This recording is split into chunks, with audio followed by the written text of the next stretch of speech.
Yun, nakakakita pa ako until now. Opo. Yun, 3 times na niya akong sinabihan ng gano'n. Oh. 3 times na hindi din po Sa nagkaroon breast cancer ko, 2 beses din ako natalingan ng buhay. Stage 3C ako. Pero po, PGH naman. malakas po yung tiwala niyo. Na-bedridden ako for 3 years. Oh.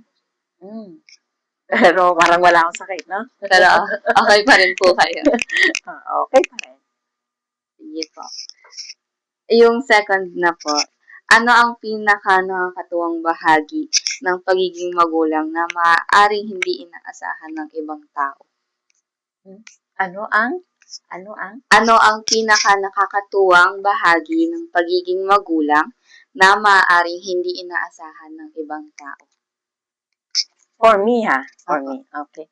Ang pinakamaganda sigurong is whenever they receive any award, despite of our situation na ganito, because I cannot say that we are well off or what.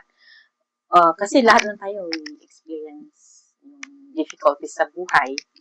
So despite of our situation, they still make it to nakakakuha sila ng mga with honors, with high honor, and 3 of them, ganun sila. So, yun na yung pinaka-best part sa magulang.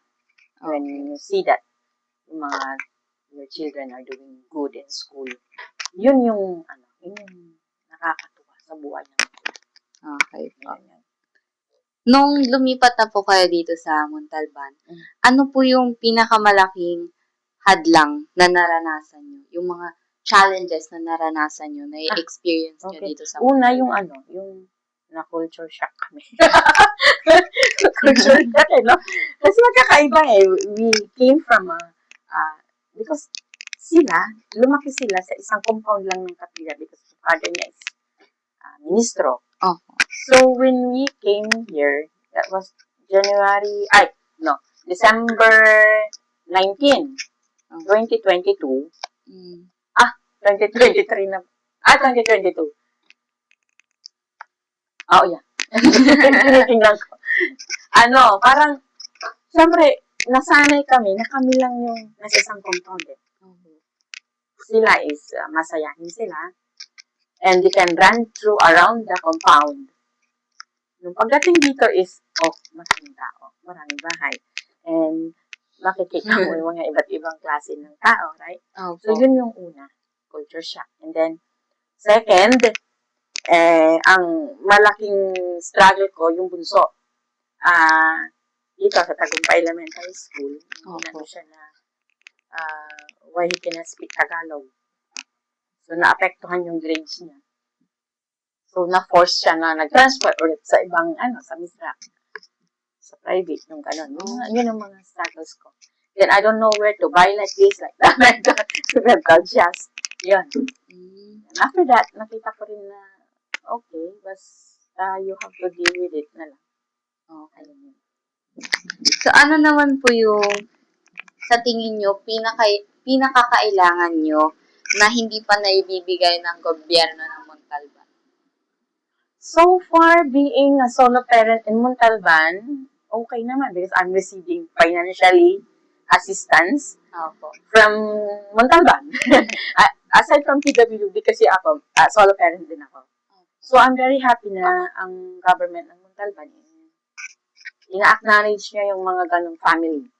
And they help us every 3 months financially.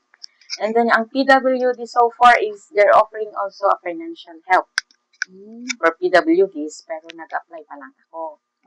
So far maganda ang palakad ng Montalban. Especially the leadership of our mayor. Maganda talaga yung niya. Kasi, not only that, nabigyan pa ako ng medical assistance from local government. Yun. Kaya, kung ang tanong mo is wala pang naibibigay ang gobyerno ng Montalban sa akin, I think they have given me more than enough. Yun.